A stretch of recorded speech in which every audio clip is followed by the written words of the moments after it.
En 1970, des catastrophes climatiques imprévues.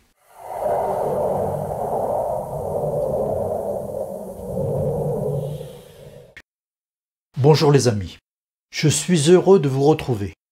Tout d'abord, permettez-moi de me présenter. Certains me suivent, mais beaucoup ne me connaissent pas. Je suis Michel-Yves Gattepaille, j'ai 75 ans, je suis ingénieur de formation, j'ai voyagé dans 50 pays dans le monde et aujourd'hui, en retraite, je suis un documentariste bénévole pour aider à comprendre notre monde. Dans ma jeunesse, j'ai été un grand voyageur en Afrique, en Asie et en Amérique latine.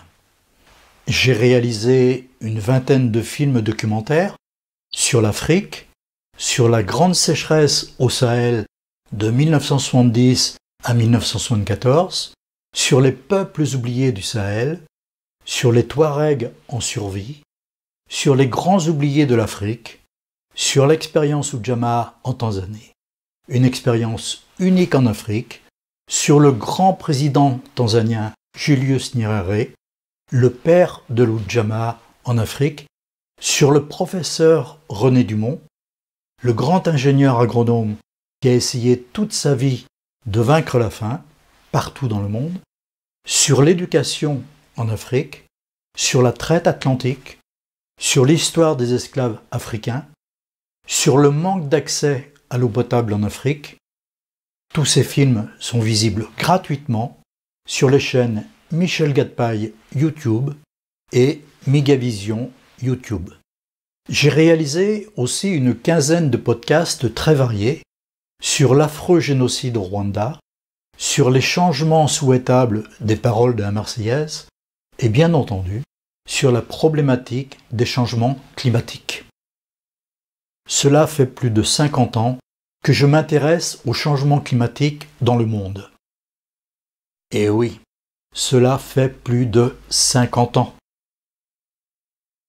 En 1972, lors d'un voyage en Inde, j'ai rencontré un journaliste qui m'a parlé du fameux cyclone de Bola au Bangladesh, qui a été le cyclone tropical le plus meurtrier de l'histoire du monde. En effet, le cyclone de Bola s'est abattu dans la nuit du 12 au 13 novembre 1970 sur le Pakistan oriental, aujourd'hui devenu le Bangladesh. Ce cyclone de Bola a fait, écoutez bien, entre 300 000 morts et 500 000 morts. Sur un autre continent, en Afrique, la même année, la grande sécheresse a commencé au Sahel en 1970. Elle a duré 4 ans, de 1970 à 1974. Elle a touché principalement 6 pays au sud du Sahara, le Tchad, le Niger, le Burkina Faso, le Mali, le Sénégal et la Mauritanie. En 1974, je suis parti en expédition au Sahel pendant 6 mois pour essayer de comprendre le phénomène de la grande sécheresse qui a fait plusieurs dizaines de milliers de morts entre 1970 et 1974. Je dois l'avouer, à l'époque, en 1974, je n'ai pas réussi à comprendre le phénomène de la grande sécheresse au Sahel. Depuis 1974, j'ai entrepris des études approfondies sur les changements climatiques à l'échelle mondiale et je suis en mesure de dire aujourd'hui qu'il y a 14 paramètres qui interviennent sur le climat. Oui, il y a 14 paramètres qui interviennent sur le climat et bizarrement, le GIEC n'en retient qu'un seul, celui de l'effet de serre anthropique produit par l'activité humaine. Depuis septembre 2021, j'ai réalisé plusieurs podcasts très complets sur la problématique du climat. En septembre 2024, j'ai diffusé le podcast sans doute le plus complet jusqu'ici réalisé sur les causes des changements climatiques. Ce podcast a été intitulé « Climat, enfin la vérité », les 13 paramètres naturels et le CO2 anthropique. Ce podcast m'a demandé 7 ans de recherche approfondie. Oui, 7 ans pour réaliser une synthèse de toutes les causes du changement climatique. Jusqu'à présent, personne n'avait expliqué les causes des changements climatiques de manière aussi complète. En vérité, il y a 14 paramètres qui interviennent sur le climat. Les 3 paramètres astronomiques découverts en 1940 par le grand savant Milutin Milankovitch, les 10 autres paramètres naturels incontournables, et enfin l'effet de serre anthropique. Depuis 1990, concernant le réchauffement climatique actuel, les scientifiques, les climatologues, les météorologues, les enseignants, les journalistes accusent d'une seule voix les gaz à effet de serre et en particulier le CO2 anthropique. La situation est bien plus complexe que cela et les scientifiques oublient complètement les données fondamentales de l'astronomie, de l'histoire de la Terre, de la géographie de la planète, de la climatologie depuis 4 milliards d'années, de l'action variable du Soleil, des éruptions volcaniques, du dégazage des océans, de l'influence des courants marins, de profondeur et de surface, des courants atmosphériques à haute altitude, les jet streams, de la respiration de tous les êtres vivants qui dégagent du CO2 en respirant, du dégazage naturel du méthane CH4 par toutes les zones humides, par les marais, par les rizières, de la protection bienfaitrice assurée par l'effet de serre, du très faible pourcentage de CO2 dans la composition de l'air, du rôle capital du CO2 dans le phénomène miraculeux de la photosynthèse des végétaux, et je pourrais continuer à énumérer toutes les données fondamentales complètement oubliées par les scientifiques lorsqu'ils abordent les causes des changements climatiques en accusant uniquement l'effet de serre. Aujourd'hui, le problème des évolutions climatiques n'est pas du tout abordé de manière scientifique. Et je vais vous expliquer la vraie vérité. Car oui, il a été diffusé beaucoup trop de mensonges, beaucoup trop de supercheries, beaucoup trop d'erreurs de raisonnement, beaucoup trop d'approximations scientifiques, avec évidemment beaucoup trop de mauvaise foi. Le discours actuel sur les causes des changements climatiques constitue sans doute la plus grosse arnaque scientifique du XXe siècle. Et cette supercherie scientifique continue encore en 2025. Il y a 20 000 ans, la température moyenne sur la Terre était d'environ 7 degrés Celsius. Aujourd'hui, la température moyenne mondiale est de 15 degrés Celsius. Il y a donc effectivement un réchauffement de 8 degrés Celsius qui a fait fondre les glaciers, qui a créé la Manche, la mer entre la France et l'Angleterre, et qui a entraîné la disparition complète des mammouths il y a 10 000 ans.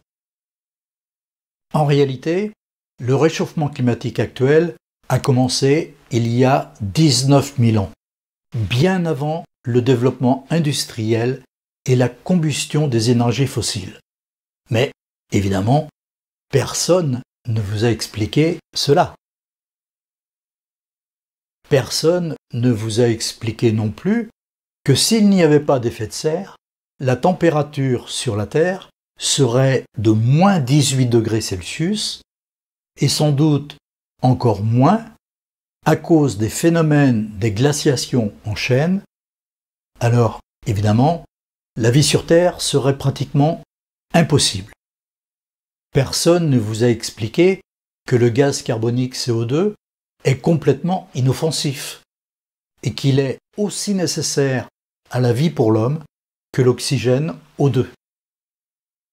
En effet, si un jour il n'y avait plus de CO2 dans l'atmosphère, alors il n'y aurait plus de phénomène de la photosynthèse et il n'y aurait plus de végétaux.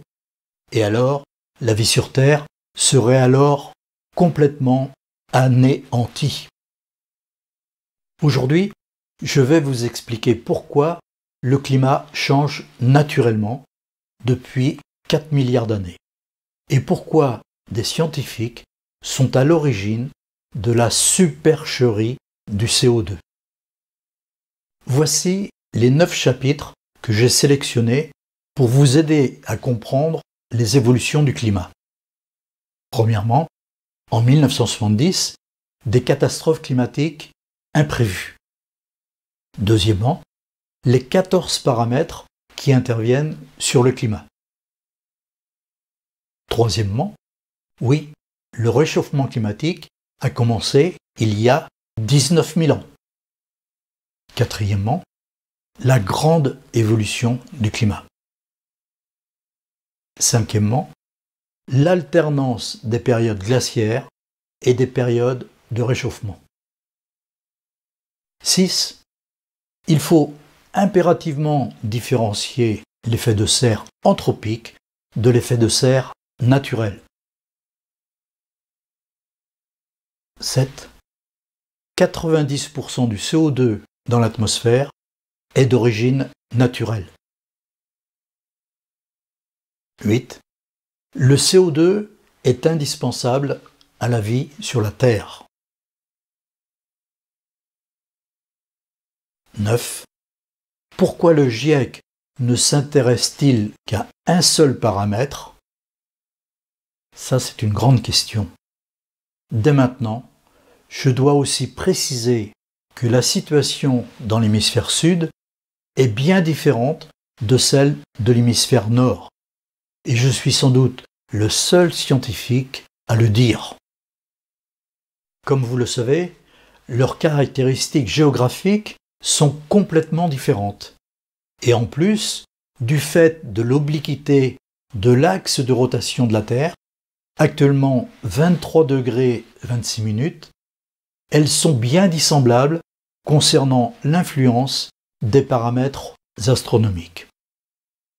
En plus, l'Arctique au nord est un océan gelé, constitué de banquise, tandis que l'Antarctique au sud est un continent couvert de glaciers avec une couche de glace très épaisse, pouvant varier entre 2000 mètres d'épaisseur et 4000 mètres d'épaisseur de glace. D'autre part, l'Antarctique connaît les températures les plus basses sur la Terre. La température la plus froide récemment enregistrée a été de moins 89 degrés Celsius. Oui, vous avez bien entendu, moins 89 degrés Celsius a été mesuré à la station de recherche soviétique de Vostok. Ma réflexion est celle-ci. Avec 0,01% de la composition de l'air, soit 1/10 de l'air, le CO2 anthropique n'est certainement pas la seule cause du réchauffement climatique. Car avec ce très faible pourcentage de l'air, son effet de serre est évidemment très limité. Je vais vous dire la vraie vérité, toute la vérité. Et je vais maintenant vous rappeler les 14 paramètres qui interviennent véritablement sur le climat.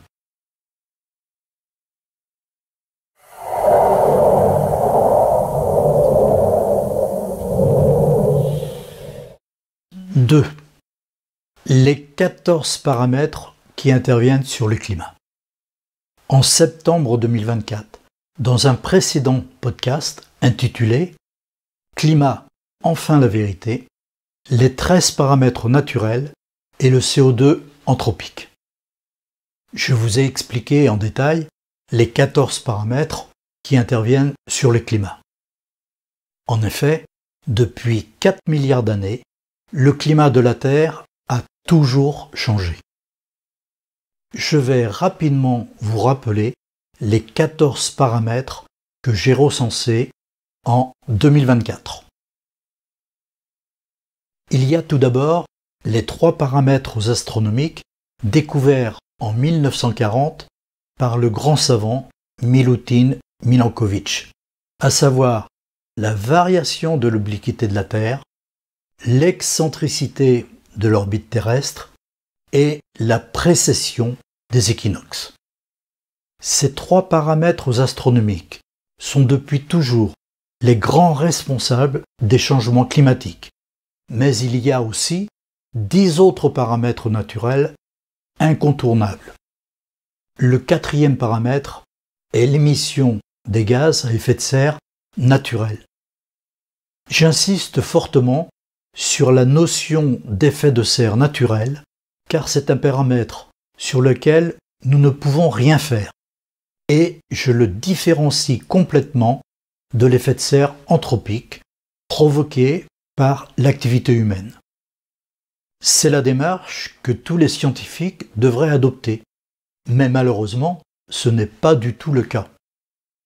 Savez-vous que le principal gaz à effet de serre naturel est la vapeur d'eau H2O, constituant les nuages? Cette vapeur d'eau, qui représente 65% de l'ensemble de l'effet de serre naturel, est produite par l'évaporation des océans au niveau de l'équateur et des tropiques. Les nuages se dirigent alors vers le pôle Nord dans l'hémisphère nord et vers le pôle Sud dans l'hémisphère sud, en déversant les eaux de pluie par condensation, suivant les déplacements des nuages et aussi en fonction de nombreux paramètres complexes tels que la topographie des lieux traversés, les conditions météorologiques rencontrées, les anticyclones et les dépressions. À cause de la force de Coriolis, les nuages se déplacent principalement de l'ouest vers l'est dans l'hémisphère nord. Les pluies viennent alors de l'ouest, tandis que dans l'hémisphère sud, c'est l'inverse. Les nuages se déplacent principalement de l'est vers l'ouest et les pluies viennent de l'est. Le 2e gaz à effet de serre naturel, beaucoup moins important, est le dioxyde de carbone CO2. Le CO2 naturel est principalement émis par la respiration de tous les êtres vivants, les végétaux, les animaux et les hommes. Et sur ce CO2 naturel, nous ne pouvons rien faire. Le méthane CH4 est le 3e gaz à effet de serre naturel. Il est émis par les zones humides et par les rizières qui produisent le riz, l'alimentation de base de 3 milliards de personnes dans le monde. J'attache beaucoup d'importance à dissocier les gaz à effet de serre naturels et les gaz à effet de serre anthropiques produits par l'activité humaine. Il faut en effet savoir que les gaz à effet de serre naturels représentent plus de 95% de l'ensemble des gaz à effet de serre et que les gaz à effet de serre anthropiques produits par l'activité humaine ne représentent que 5% de l'effet de serre global. En 2024, je dois être le seul ingénieur à faire cette différenciation très importante entre l'effet de serre naturel et l'effet de serre anthropique. Pourtant, cette différenciation est vraiment indispensable. Je dois vous dire la vérité. Avec moins de 0,01% de la composition de l'air, soit 1/10 millième de l'air, le CO2 anthropique a donc un rôle marginal et ne peut pas être le seul responsable du réchauffement climatique. Et avec 0,04% de l'air, le CO2 global a lui aussi un effet de serre très limité. Compte tenu de cette différenciation indispensable, je vous expliquerai le CO2 anthropique en 14e paramètre. Le 5e paramètre est l'influence importante des courants marins de profondeur et de surface. En particulier, les courants marins qui partent de l'équateur et des tropiques et qui vont réchauffer l'Arctique au nord et l'Antarctique au sud. Le sixième paramètre est la variation du coefficient albédo de la Terre. C'est un phénomène particulièrement visible au Groenland et en Sibérie. Le septième paramètre est l'influence des courants atmosphériques rapides à haute altitude, les fameux jet streams qui viennent de l'ouest américain, de la gauche vers la droite, dans l'hémisphère nord, suivant la force de Coriolis.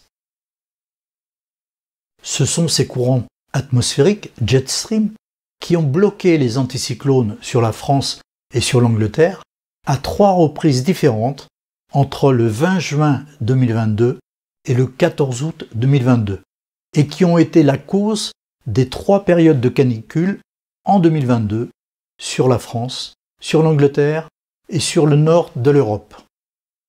Le huitième paramètre est le dégazage de vapeur d'eau par les océans.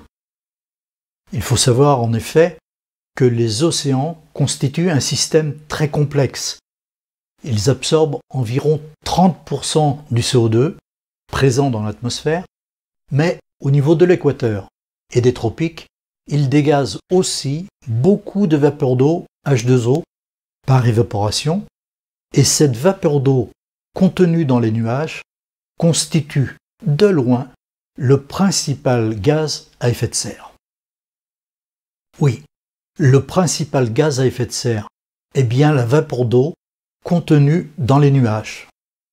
Mais évidemment, les climatologues n'expliquent jamais cela. Le neuvième paramètre est constitué par les immenses feux de forêt. D'après certains scientifiques, les feux de forêt seraient responsables de 10 à 15% des émissions mondiales de CO2, c'est-à-dire une quantité beaucoup plus importante que la combustion des énergies fossiles par l'activité humaine qui ne représente que 5% du CO2 global.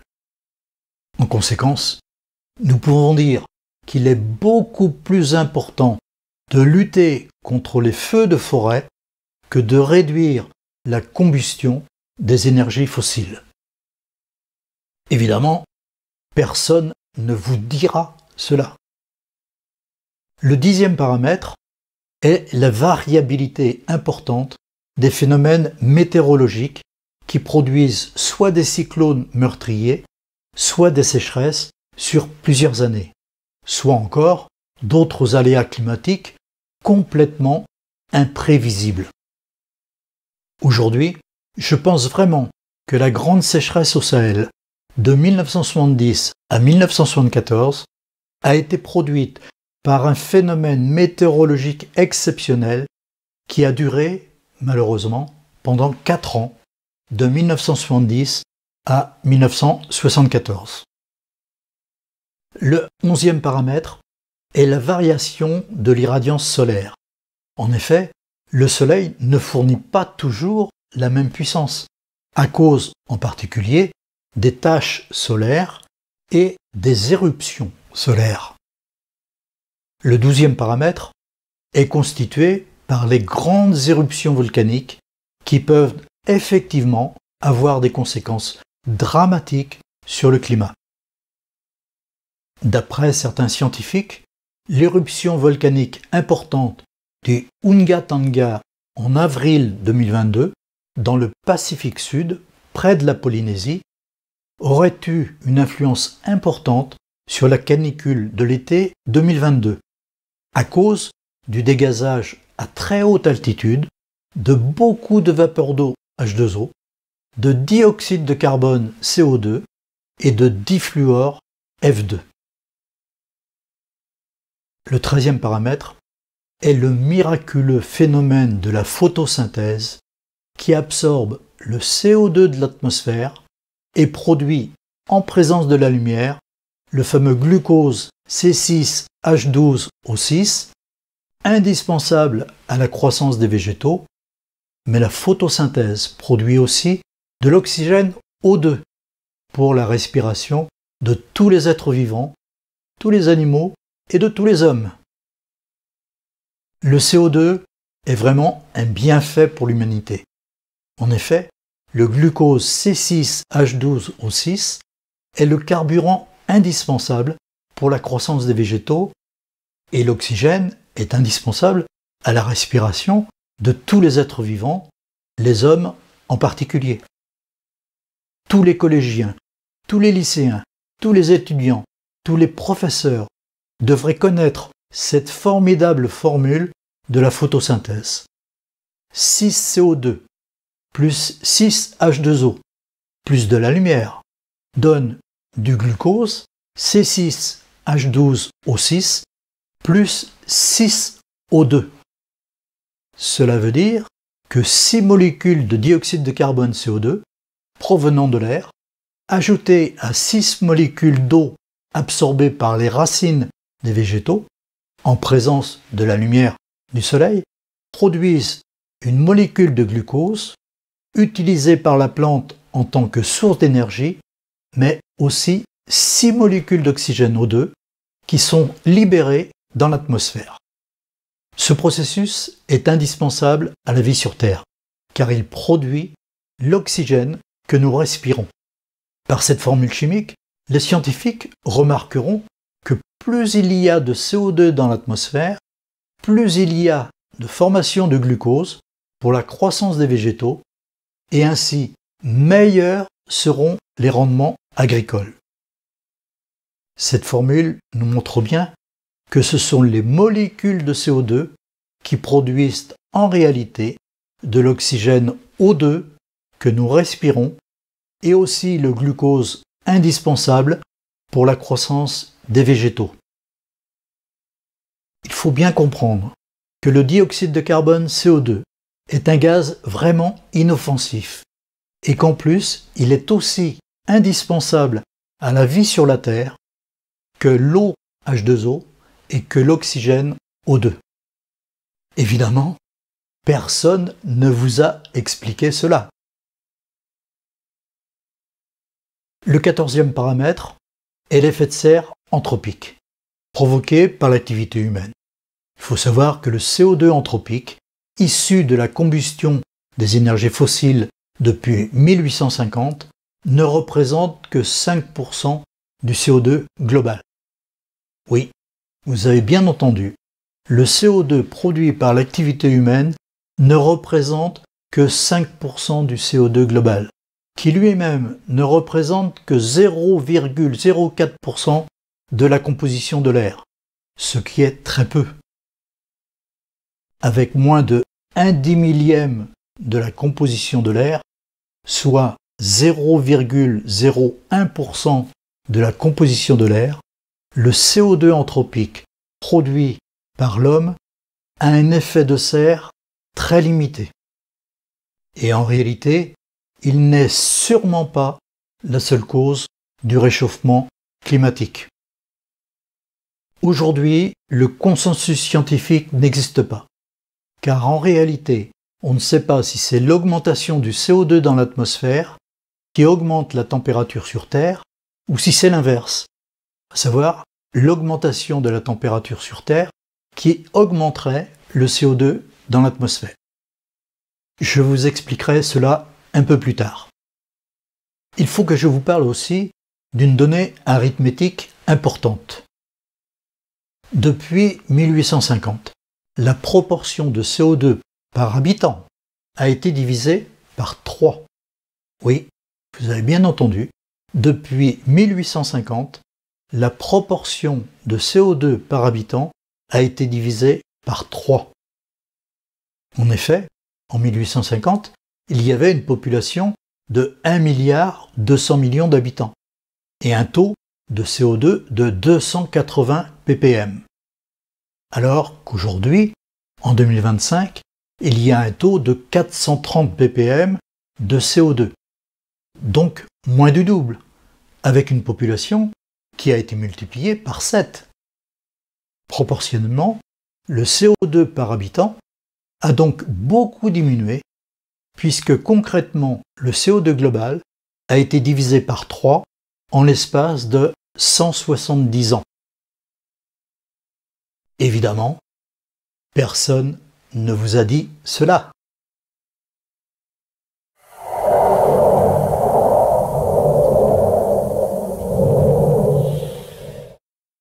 3.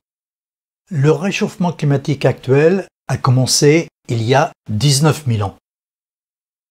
La vraie vérité est celle-ci. Le réchauffement climatique actuel a commencé il y a 19 000 ans. Et il va probablement durer encore pendant 20 000 ans ou davantage. Vous devez bien vous demander comment je peux vous affirmer cela. Eh bien, je vais vous le dire. C'est pour 3 raisons, tout à fait incontestables et vérifiables. Premièrement, des scientifiques anglo-saxons ont déterminé qu'il y a 20 000 ans, la température moyenne sur la Terre était d'environ 7 degrés Celsius. Aujourd'hui, elle est d'environ 15 degrés Celsius. Il y a donc bien un réchauffement climatique et celui-ci a commencé il y a 19 000 ans. Deuxièmement, dans l'hémisphère nord, les glaciers ont commencé à fondre il y a 19 000 ans. Et c'est cette fonte des glaciers qui a entraîné l'élévation du niveau des océans.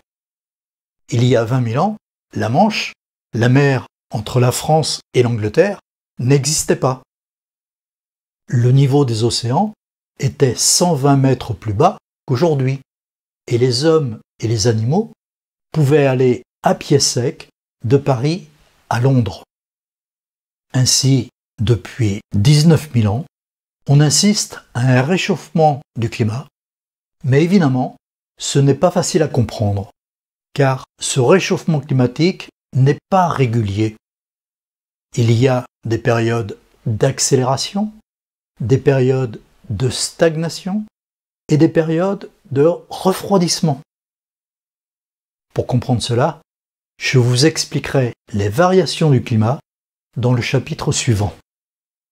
Troisièmement, les mammouths présents en Europe ont complètement disparu il y a environ 10 000 ans, à cause du réchauffement climatique actuel qui a commencé, je le rappelle, il y a 19 000 ans. Depuis 1990, les alarmistes du climat ont proclamé beaucoup d'affirmations fausses sur le réchauffement climatique. Et ils tentent encore de faire peur au monde entier, en exagérant complètement la montée du niveau des océans. La réalité est celle-ci. Au XXe siècle, donc au siècle dernier, l'augmentation du niveau des océans était en moyenne de 2 mm par an, soit environ 22 cm sur un siècle. Aujourd'hui, l'augmentation du niveau des océans est certes plus élevée, car des glaciers continuent à fondre à cause de ce réchauffement climatique. L'augmentation du niveau des océans est actuellement de 3 mm par an. 3 mm par an. En toute logique, cela fera donc moins de 50 cm sur un siècle.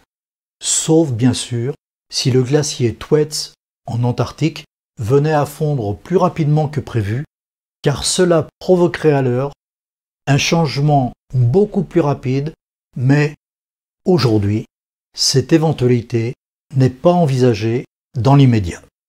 Dans ce cas extrême, l'augmentation du niveau de la mer serait alors d'environ 60 cm sur le XXIe siècle. Mais pour l'instant, nous sommes aujourd'hui sur une tendance d'élévation du niveau des océans de moins de 50 cm sur une durée d'un siècle. Alors, ne soyons pas trop alarmistes.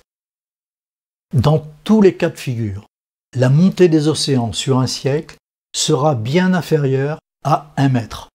Évidemment, les alarmistes du climat ont annoncé beaucoup plus, mais je peux vous rassurer, ce ne sera pas la réalité. Il faut savoir que lorsque la banquise et les icebergs fondent, et c'est le cas dans l'hémisphère nord, le niveau des océans n'augmente pas. Je vois que certains ont vraiment décroché et ils pensent peut-être que je raconte des histoires. Eh bien non, je ne raconte pas des mensonges. Tout ce que je dis est vrai. Lorsque les icebergs de la banquise fondent, cela n'élève pas le niveau des océans. Je vous invite à faire l'expérience chez vous. Mettez un glaçon dans un verre d'eau, vous verrez que lorsque le glaçon fond, le niveau de l'eau n'augmente pas. C'est une donnée physique incontestable. En revanche, au niveau des deux hémisphères, lorsque les glaciers fondent, le niveau des océans s'élève.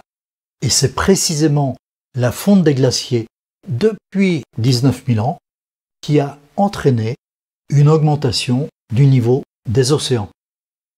Mais pour l'instant, il n'y a rien d'alarmant, puisque la fonte des glaciers n'entraîne qu'une augmentation du niveau des océans de 3 mm 3 par an, ce qui fera moins de 50 cm sur la durée du siècle. Nous sommes loin des prévisions complètement exagérées de M. Al Gore, ancien vice-président des États-Unis, qui, dans son film documentaire très alarmiste, diffusé en 2007, prévoyait une montée très importante du niveau des océans, qui en vérité ne s'est pas produite. Comme beaucoup de personnes, l'ancien vice-président Al Gore a confondu les effets de l'érosion naturelle due au phénomène des marées et la faible montée du niveau des océans due effectivement à la fonte des glaciers. Oui, je vous le confirme, le réchauffement climatique a commencé il y a 19 000 ans. C'était donc bien avant la révolution industrielle. Qui plus est, le réchauffement climatique va durer encore pendant des milliers d'années, sans doute pendant plus de 20 000 ans. Ensuite, il y aura peut-être un refroidissement du climat. En 1970, des climatologues français renommés, Claude Lorius et Jean Jouzel, pensaient que la Terre entrait dans une phase de refroidissement du climat. Oui, ils pensaient en 1970 que le climat de la Terre était en train de se refroidir. 15 ans plus tard, en 1985, ces climatologues ont expliqué exactement le contraire, en parlant d'un réchauffement climatique dû, soi-disant, au CO2. C'est la preuve que même des scientifiques renommés peuvent vraiment se tromper.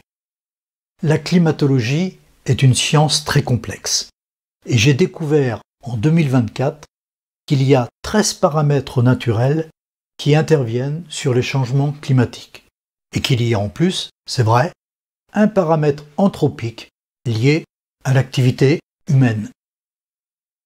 Il faut évidemment se poser la question. Le CO2 anthropique produit par l'activité humaine est-il le seul responsable des changements climatiques? Eh bien non.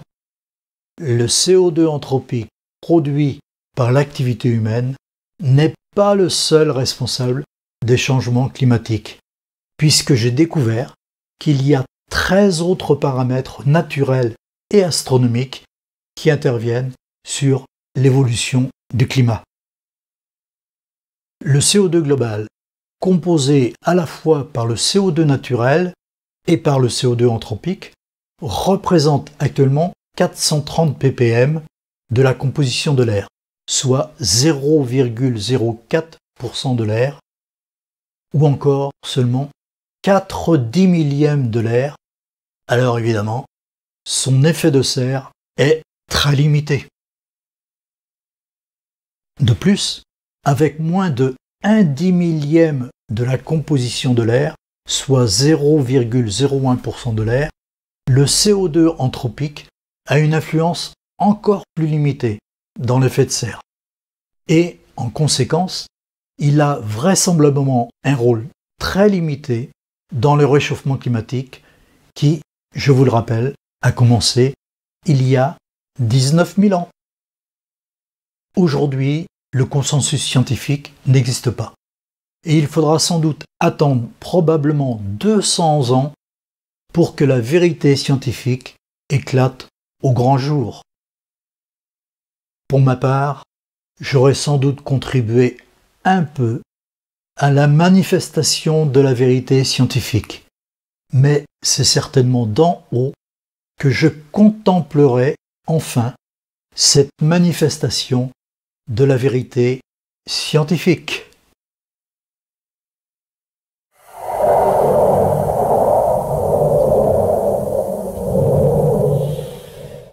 4. La grande évolution du climat. Résumons la situation concernant les changements climatiques. Depuis 4 milliards d'années, le climat de la Terre a toujours changé. Il y a toujours eu une alternance entre des périodes glaciaires et des périodes de réchauffement. D'après les scientifiques, à l'époque du Cambrien, il y a 500 millions d'années, la concentration du CO2 dans l'atmosphère était 10 fois plus importante qu'aujourd'hui. Et la température moyenne sur la Terre à l'époque était de 7 degrés supérieure à celle d'aujourd'hui. La moyenne des températures mondiales a été estimée à 22 degrés Celsius à l'époque, contre 15 degrés Celsius en moyenne aujourd'hui. Il y a 65 millions d'années, les grands dinosaures ont complètement disparu à cause d'un refroidissement du climat. Oui, les dinosaures ont complètement disparu à cause d'un refroidissement du climat. À l'inverse, il y a 10 000 ans, les mammouths ont complètement disparu à cause d'un réchauffement du climat. Il y a 20 000 ans, la Manche, la mer entre la France et l'Angleterre, n'existait pas, et le niveau des océans était 120 mètres plus bas qu'aujourd'hui. En l'espace de 20 000 ans, le niveau des océans s'est élevé de 120 mètres, à cause de la fonte des glaciers qui a commencé il y a 19 000 ans. C'était bien avant le début de l'ère industrielle.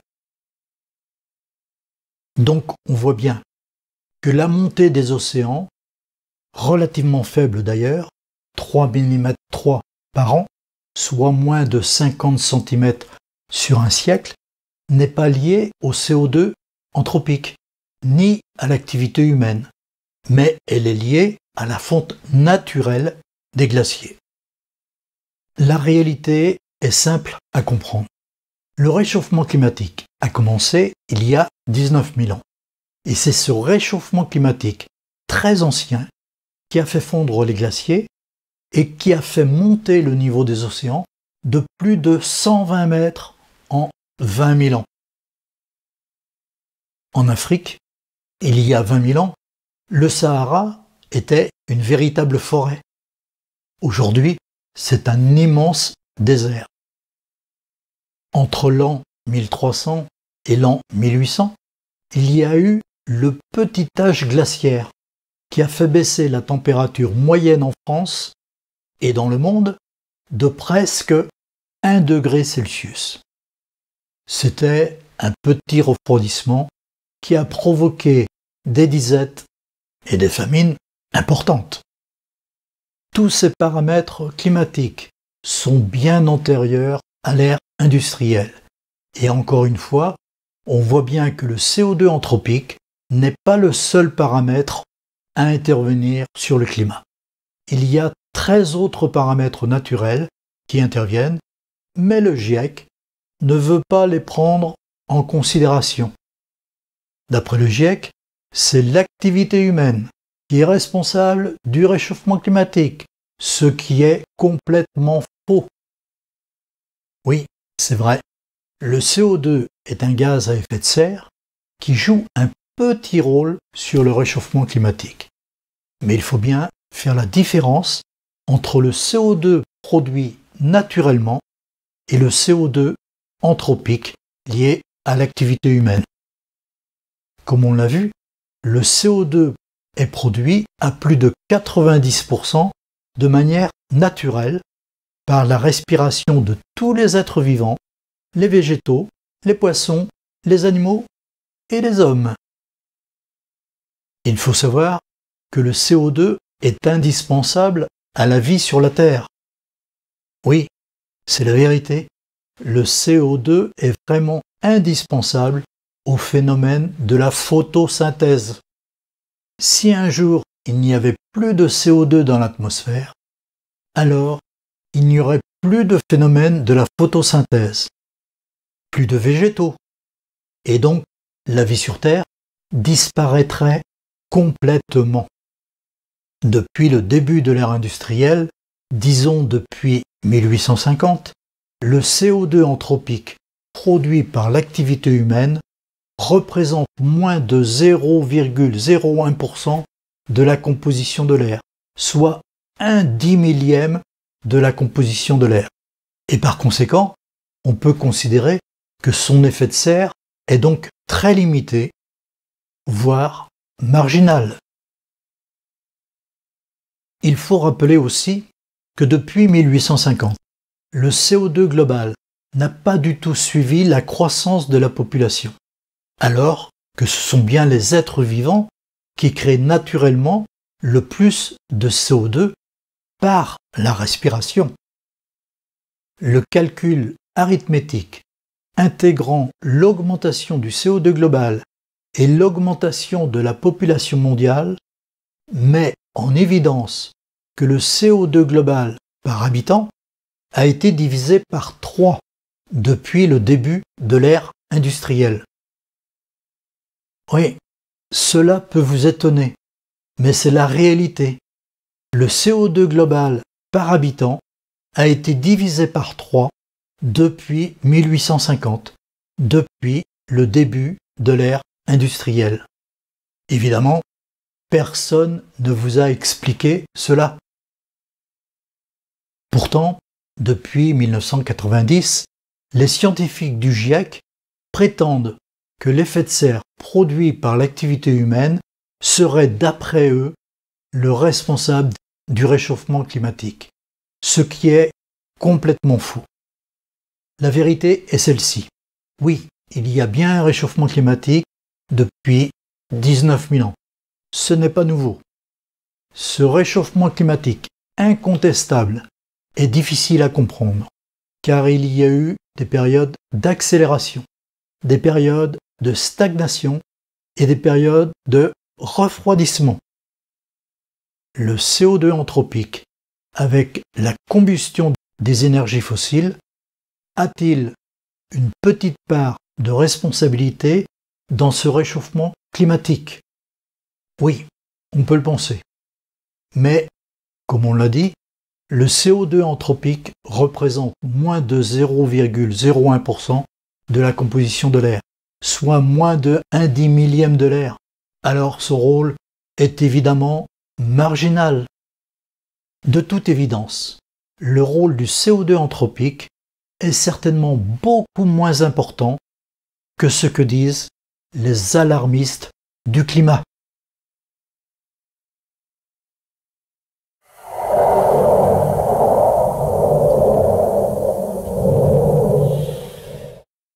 « 5. Alternance des périodes glaciaires et des périodes de réchauffement. Je vous l'ai déjà dit, le réchauffement climatique a commencé il y a 19 000 ans et va durer probablement pendant encore 20 000 ans, car nous sommes dans une période interglaciaire. Oui, c'est vrai, nous sommes actuellement dans une période interglaciaire de réchauffement qui a commencé il y a 19 000 ans. En 2024, j'ai réalisé une synthèse la plus globale possible et je peux vous dire qu'il y a 14 paramètres qui interviennent sur l'évolution du climat et que sur ces 14 paramètres, un seul paramètre est dû à l'activité humaine. En 2024, j'ai recensé les 13 autres paramètres naturels et astronomiques qui interviennent sur le climat. Malheureusement, l'homme ne peut rien faire sur ces 13 paramètres astronomiques et naturels. La vérité, c'est que depuis 4 milliards d'années, la Terre a toujours subi des changements climatiques. Il y a toujours eu des périodes glaciaires et des périodes interglaciaires. Malheureusement, dans les collèges, les professeurs de géographie n'enseignent plus cette donnée scientifique fondamentale, à savoir l'alternance des périodes glaciaires et des périodes interglaciaires. Pourtant, il y a 10 000 ans, les mammouths ont complètement disparu à cause d'un réchauffement climatique. À l'inverse, il y a 65 millions d'années, les grands dinosaures ont complètement disparu à cause d'un refroidissement climatique. Refroidissement il y a 65 millions d'années, réchauffement il y a 10 000 ans. Voilà la vérité. Et évidemment, ces changements climatiques ne sont pas dus ni à l'augmentation du CO2 anthropique, ni à la combustion des énergies fossiles. Il faut constater aussi que l'évolution du climat n'est pas linéaire. Depuis le début de la période de réchauffement climatique actuelle, il y a 19 000 ans, il y a eu des périodes qui ont duré plusieurs siècles, il y a eu des périodes de stagnation, des périodes d'accélération, mais aussi des périodes de refroidissement. Ainsi, près de nous, entre l'an 1300 et l'an 1800, soit sur une durée de 500 ans, il y a eu un refroidissement que l'on a appelé le petit âge glaciaire, qui a fait baisser la température moyenne sur Terre sur toute l'Atlantique Nord de presque 1 degré Celsius. Cette période relativement récente a été caractérisée par une série d'hivers longs et froids qui ont marqué ce petit âge glaciaire entre l'an 1300 et l'an 1800, entraînant en Europe des épidémies, de très mauvaises récoltes et évidemment des grandes famines. Car oui, un refroidissement du climat entraîne des mauvaises récoltes car le phénomène de la photosynthèse des végétaux devient alors beaucoup plus faible. À l'inverse, toujours à cause de la photosynthèse, en période de réchauffement climatique, la production du glucose est plus importante. Quand il y a une augmentation de CO2 dans l'atmosphère, ainsi la croissance des végétaux est augmentée. Avant le petit âge glaciaire, qui a commencé vers l'an 1300, il y a eu une tendance inverse. Il y a eu un réchauffement climatique appelé l'optimum médiéval, également appelé réchauffement climatique de l'an 1000, qui a duré approximativement 400 ans, de l'an 900 à l'an 1300. Pendant cette période, le climat était plus chaud que le petit âge glaciaire qui lui a succédé. En résumé, il y a toujours eu l'alternance entre des périodes glaciaires et des périodes interglaciaires de réchauffement. Mais l'évolution n'est pas linéaire ni régulière, et c'est pour cela que les scientifiques commettent de grosses erreurs d'interprétation. Alors, pour bien comprendre la situation actuelle, je résume. Le réchauffement climatique actuel a commencé il y a 19 000 ans. Il y a eu des périodes d'accélération, des périodes de stagnation, mais aussi des périodes d'inversion et de refroidissement. Par dogmatisme, les professeurs des collèges n'expliquent plus cette alternance entre période glaciaire et période interglaciaire, alors que pourtant, depuis 4 milliards d'années, elles sont vraiment incontestables. Aujourd'hui, Nous avons la chance d'être dans une période interglaciaire de réchauffement. Grâce au phénomène de la photosynthèse que j'expliquerai un peu plus tard, les rendements agricoles sont bien meilleurs en cette période actuelle de réchauffement climatique.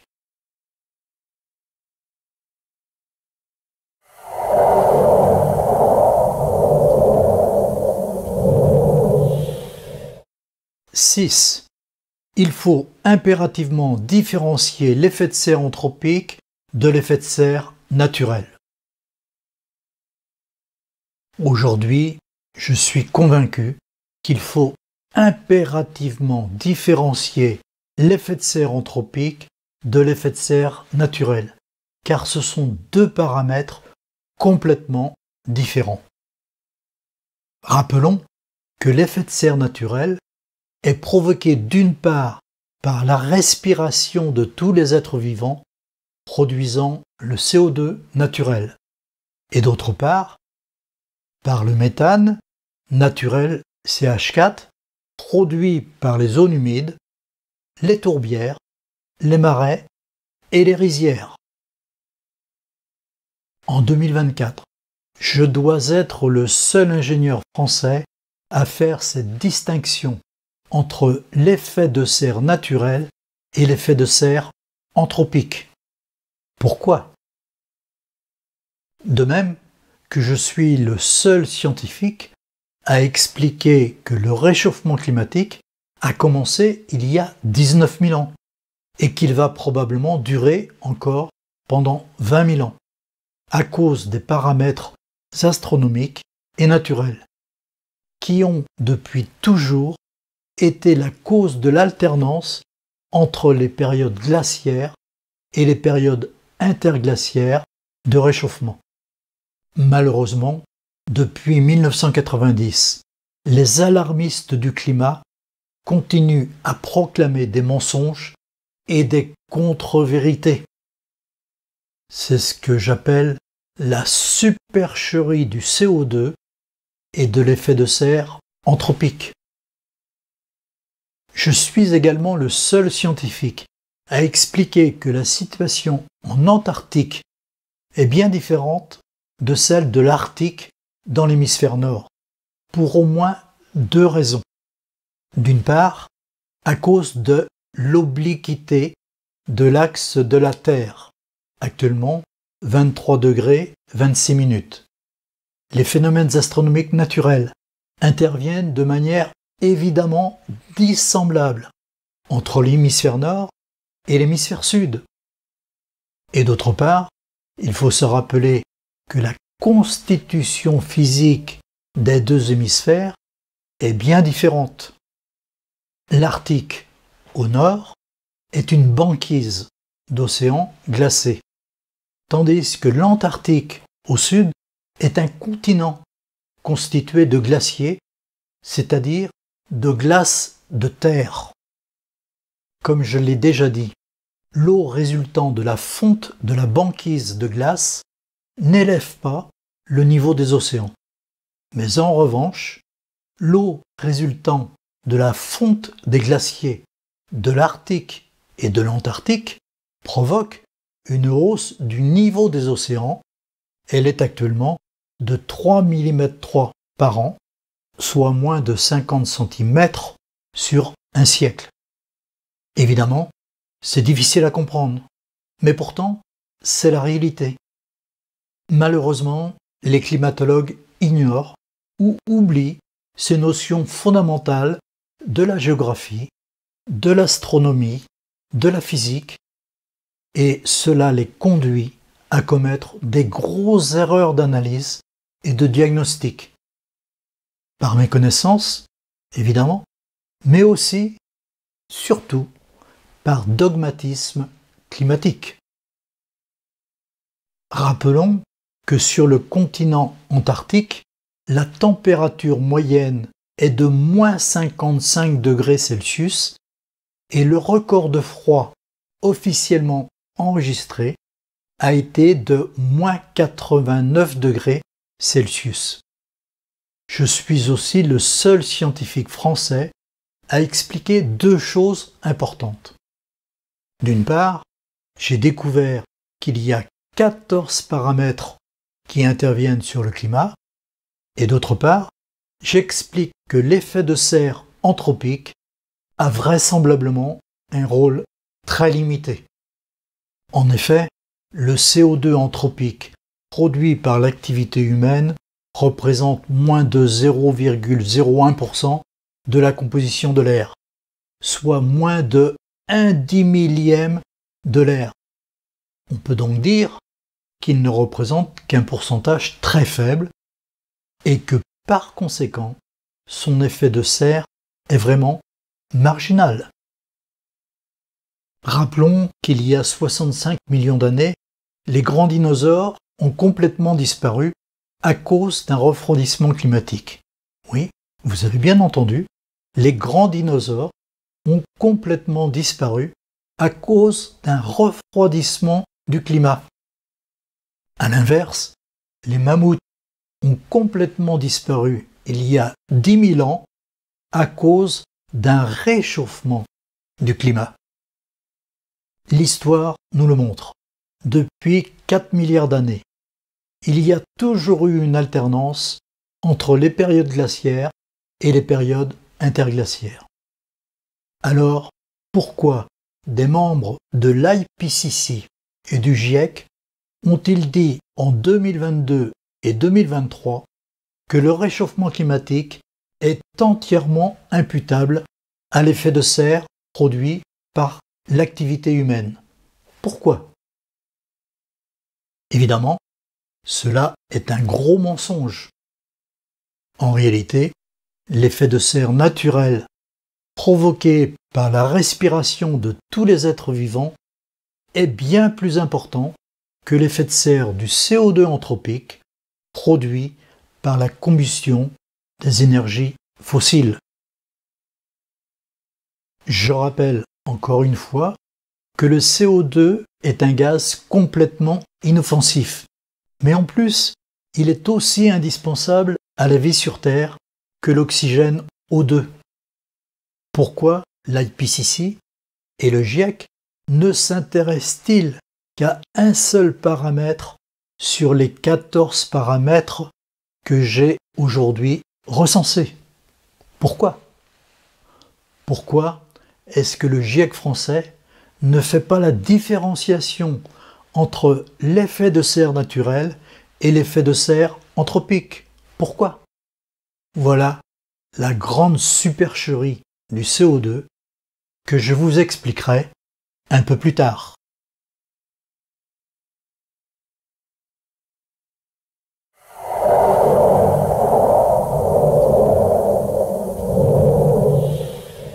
« 7. Plus de 90% du CO2 dans l'atmosphère est d'origine naturelle. » En 2023, j'ai fait une autre découverte importante.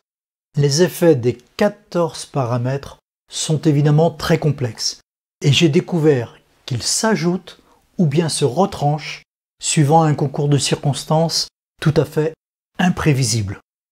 Ces phénomènes de compensation multiples en fonction des concours de circonstances imprévisibles génèrent une conséquence majeure. Même avec les ordinateurs les plus performants, il est aujourd'hui impossible de modéliser les prévisions climatiques car les paramètres sont trop nombreux, trop complexes, trop variables et trop aléatoires. Oui, je le répète, il est impossible de modéliser de manière fiable l'ensemble des 14 paramètres du climat. Pourtant, des climatologues dogmatiques continuent à annoncer des catastrophes climatiques à venir. Vous avez certainement remarqué que d'une année sur l'autre, les saisons peuvent être fondamentalement bien différentes. Souvenez-vous, en France, durant l'été 2022, il y a eu 3 périodes de canicule sur 2 mois, entre le 15 juin et le 15 août. Un an plus tard, l'été 2023 a été marqué par une sécheresse surprenante, Et à l'inverse, en 2024, le printemps en France a été extrêmement pluvieux. Contrairement à l'année 2023, l'été 2024 qui a suivi a été vraiment très frais, maussade et avec peu d'ensoleillement. Oui, depuis 4 milliards d'années, le climat de la Terre a toujours changé. En 2024 et 2025, certaines régions de France ont subi des inondations surprenantes. Mais les relevés historiques montrent qu'au XXe siècle, des inondations ont été encore plus importantes qu'aujourd'hui. Malheureusement, le GIEC ne peut pas nous dire la vérité sur le climat, car il ne retient qu'un seul paramètre, uniquement celui de l'effet de serre anthropique, et je vais vous expliquer plus tard que cet effet de serre anthropique n'est que le 14e paramètre climatique et qu'en plus, il a probablement un effet marginal sur le climat. En effet, le CO2 anthropique ne représente qu'un pourcentage très faible de la composition de l'air, moins de 0,01% de l'air, soit moins de 1/10 millième de la composition de l'air. Évidemment, son effet de serre est marginal. Cependant, l'effet de serre est un phénomène physique, indéniable, qu'il faut analyser avec la plus grande objectivité. Je l'ai déjà dit, je suis probablement le premier ingénieur à différencier l'effet de serre anthropique de l'effet de serre naturel. Malheureusement, les climatologues du GIEC ne tiennent pas compte de cette différence fondamentale. L'effet de serre naturel est essentiellement composé par 3 phénomènes naturels. D'abord, par l'évaporation de la vapeur d'eau des océans dans les zones équatoriales et tropicales. Ensuite, par la respiration de tous les êtres vivants qui émettent du CO2 naturel en respirant. Et enfin, par le dégazage du méthane de toutes les zones humides, les tourbières, les marais et les rizières. De son côté, l'effet de serre anthropique, provoqué essentiellement par le CO2 anthropique et par le méthane anthropique, produit par l'activité humaine, ne sont qu'une toute petite partie de l'effet de serre global. Les données scientifiques sont incontestables, mais des climatologues dogmatiques ne disent pas toujours la vraie vérité. En ce qui concerne le CO2, il faut savoir que le CO2 global ne représente dans l'atmosphère que 0,04% de l'air, c'est-à-dire 4/10 millième de la composition de l'air.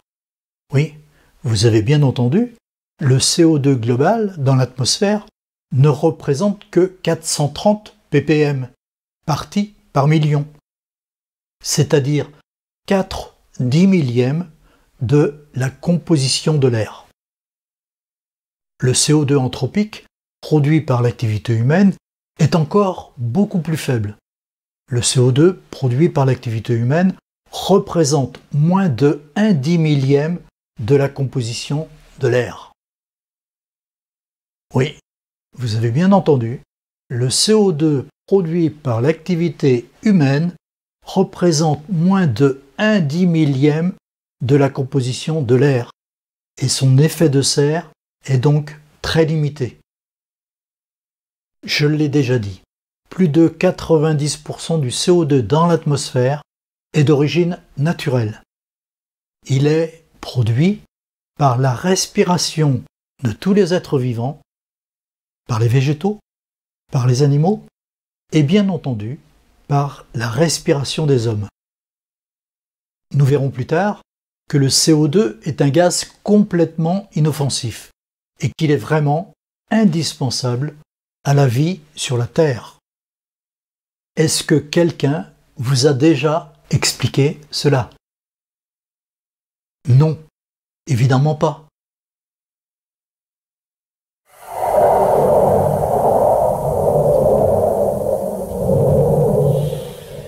8.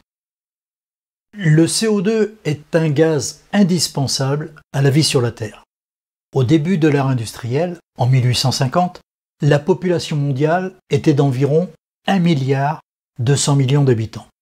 Aujourd'hui, elle est de 8 milliards de personnes, soit environ 7 fois plus.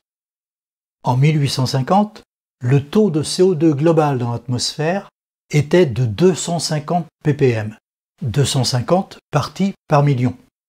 Aujourd'hui, 170 ans après, il n'a pas encore été doublé, puisqu'il représente seulement 430 ppm, soit 4/10 millième de l'air. Depuis 1850, en 170 ans, la population a été multipliée par 7. La respiration des hommes produisant du CO2 a donc été multipliée par 7 également. Mais le pourcentage de CO2 dans l'atmosphère n'a pas encore été doublé. En conclusion, l'augmentation du CO2 n'a pas du tout suivi l'augmentation de la population et pourtant ce sont bien principalement les animaux et les hommes qui, en respirant, produisent le CO2 naturel.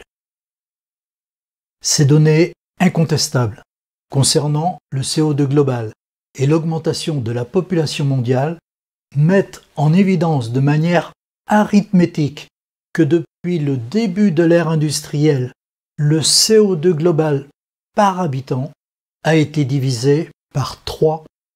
Oui, depuis 170 ans, le CO2 global par habitant a été divisé par 3. Évidemment, cela vient complètement contredire la position des climatologues de l'IPCC et du GIEC. Alors, il faut se rendre à l'évidence. Le CO2 anthropique, qui a, de par sa faible proportion, un faible effet de serre, n'est évidemment pas le vrai responsable du réchauffement climatique. Il y a en réalité 13 autres paramètres qui interviennent sur l'évolution du climat. Aujourd'hui, je vais encore plus loin dans mon propos et je vais vous dire quelque chose qui va profondément vous étonner.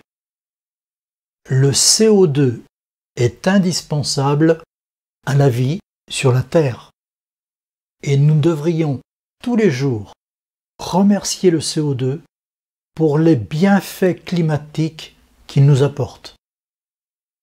Si par malheur il n'y avait plus de CO2 dans l'atmosphère, le phénomène physico-chimique de la photosynthèse s'arrêterait immédiatement. Tous les végétaux, toutes les cultures, toutes les forêts disparaîtraient très rapidement.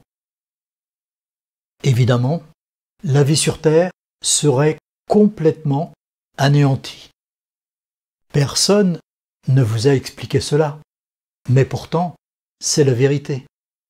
Le CO2 est vraiment indispensable à la vie sur Terre. Je vais encore plus loin. Il faut savoir que plus il y aura de CO2 dans l'atmosphère, meilleurs seront les rendements agricoles. Et oui, c'est le miraculeux phénomène physico-chimique de la photosynthèse. Le grand architecte de l'univers a eu l'idée géniale de créer le mécanisme de la respiration des êtres vivants. Avec la production naturelle de CO2, cette émission de CO2 naturel est absolument indispensable au phénomène de la photosynthèse et donc à la croissance des végétaux, des cultures et des forêts. En conclusion, nous pouvons affirmer que toute la vie sur Terre est assurée grâce à la présence du CO2 dans l'atmosphère. Évidemment, personne ne vous a expliqué cela.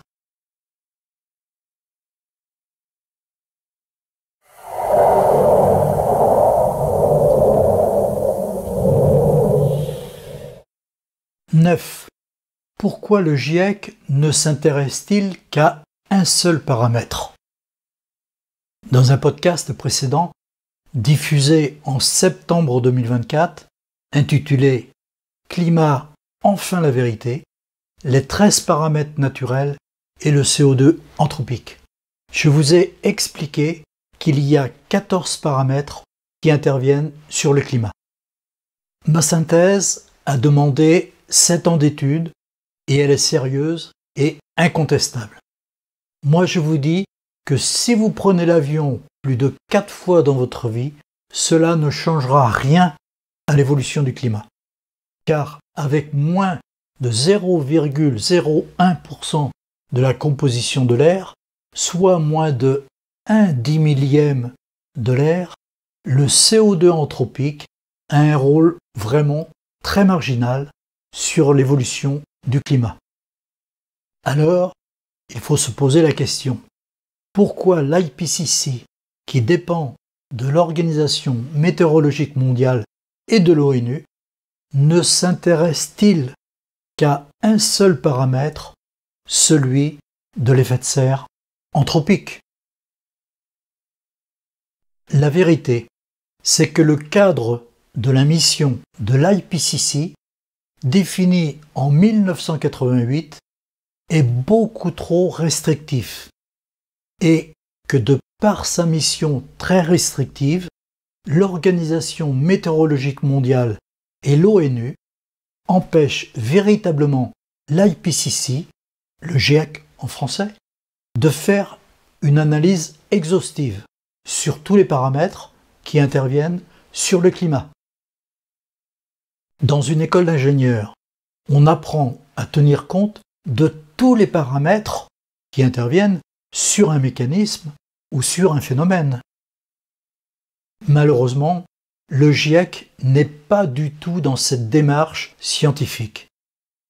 Au début 2024, j'ai recensé 14 paramètres qui interviennent sur le climat. Car oui, la vérité, c'est qu'il y a bien 14 causes paramètres qui interviennent sur le climat. En 1985, les glaciologues russes de la station de Vostok en Antarctique, au sud, se sont-ils trompés? À l'époque, ils ont établi un peu hâtivement une corrélation entre la concentration de CO2 dans les bulles d'air contenues dans les carottes de glace et la température mondiale estimée à l'époque correspondante. D'après eux, plus il y a de CO2 dans les bulles d'air, plus la température à l'époque correspondante était élevée. Les scientifiques du monde entier ont alors adopté de manière systématique cette corrélation supposée qui fonctionnerait d'après eux dans un seul sens, ce serait l'augmentation du CO2 dans l'atmosphère qui engendrerait une augmentation de la température sur Terre à cause de l'effet de serre. Le phénomène physique est réel et la corrélation est plausible, mais il y a aussi une autre possibilité scientifique qui a été complètement oubliée. Une corrélation est une donnée statistique qui n'est en aucun cas une preuve scientifique. Et cette corrélation peut également fonctionner en sens inverse. Et si c'est le cas, cela change tout, évidemment.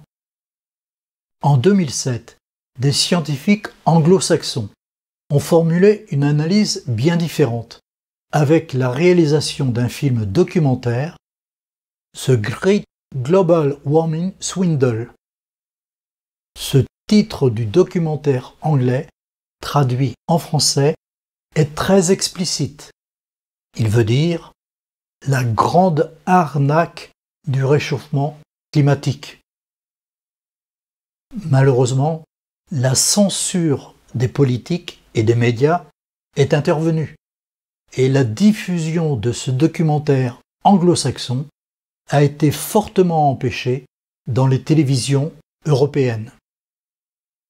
Pourtant, ce film documentaire est très sérieux et il présente une argumentation très solide. Certains scientifiques anglo-saxons y expriment une opinion complètement opposée à celle de l'IPCC et du GIEC. En effet, d'après certains scientifiques anglo-saxons, ce serait l'inverse. Ce serait l'augmentation de la température qui serait à l'origine de l'augmentation du CO2 dans l'atmosphère, par des phénomènes complètement naturels. Ils auraient même établi des courbes de température et de concentration de CO2 présentant une grande similitude. Mais d'après eux, ce serait la courbe des températures qui précéderait la courbe de la concentration de CO2 dans l'atmosphère d'environ 800 ans. Ce film documentaire mérite d'être regardé de près. Il faut rester objectif. Sur le plan scientifique, la corrélation peut fonctionner également de manière inversée, avec des phénomènes physiques, certes différents. Ce serait alors l'augmentation de la température des océans par des phénomènes astronomiques et naturels qui entraînerait une évaporation de la vapeur d'eau plus importante, en particulier au niveau des zones équatoriales et tropicales. Cette vapeur d'eau H2O, transformée en nuages, entraînerait alors, par effet de serre, une nouvelle augmentation de la température sur la Terre. Cette interprétation est tout à fait possible, mais évidemment, elle est complètement opposée à la corrélation à sens unique défendue par l'IPCC et le GIEC depuis 1988, car l'origine serait alors des phénomènes astronomiques et naturels qui augmenteraient la température des océans, qui provoqueraient davantage d'évaporation H2O, donc davantage d'effets de serre induits. Ce ne serait plus le CO2 qui produirait davantage d'effets de serre, mais ce serait davantage d'évaporation H2O, donc davantage de nuages qui provoqueraient davantage d'effets de serre, ce qui changerait tout au niveau du raisonnement et de la cause du réchauffement climatique, qui, je le rappelle, a commencé il y a 19 000 ans. Aujourd'hui, je dois vous avouer la vérité. Je ne suis pas en mesure de vous dire quelle est la bonne version. Est-ce que c'est l'augmentation du CO2 dans l'atmosphère qui augmente la température sur la Terre? C'est la théorie retenue par le GIEC, ou est-ce l'inverse? C'est-à-dire l'augmentation de la température des océans par des phénomènes naturels et astronomiques qui augmenteraient la formation des nuages contenant de la vapeur d'eau H2O et donc augmenteraient l'effet de serre. Quelle est la bonne version? Quel est le bon mécanisme? Les deux mécanismes scientifiques sont possibles. Et aujourd'hui, aucun scientifique ne peut prétendre détenir la vérité scientifique sur le sujet. D'ailleurs, le consensus scientifique n'existe pas. Il faut rappeler la vérité. L'effet de serre produit par la combustion des énergies fossiles représente moins de 5% de l'effet de serre global. Donc, l'effet de serre dû aux énergies fossiles est très limité. Cela est incontestable. On voit bien que les nuages formés naturellement ont beaucoup plus d'influence sur l'effet de serre que la combustion des énergies fossiles.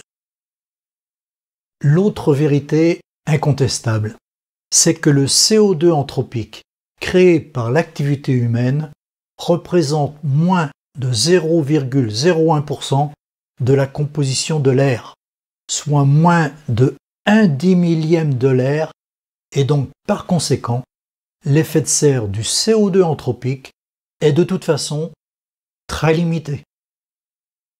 Les changements climatiques sont très complexes, beaucoup plus complexes que ce que prétendent les scientifiques du GIEC. Et il faudra sans doute encore plusieurs siècles pour rétablir la vérité. Depuis 4 milliards d'années, le climat a toujours changé. En 2024, j'ai recensé 14 paramètres qui interviennent sur le climat.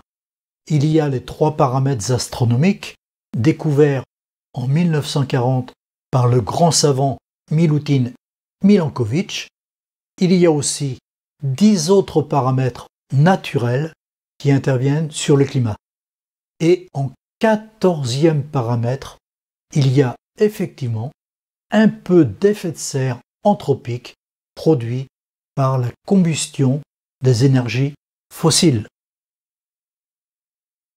Alors, pourquoi l'IPCC, le GIEC en français, ne s'intéresse-t-il qu'à un seul paramètre sur les 14 paramètres que j'ai identifiés en 2024? Dans un autre podcast, je vous expliquerai pourquoi le GIEC cache la vérité. Et encore, pourquoi aujourd'hui, le GIEC ne peut pas dire la vérité. Dans 200 ans, la vérité éclatera peut-être. Et alors, je contemplerai d'en haut tous ceux qui ont participé à cacher la vérité sur les changements climatiques qui ont toujours existé. C'était Michel-Yves Gattepaille, le 13 février 2025.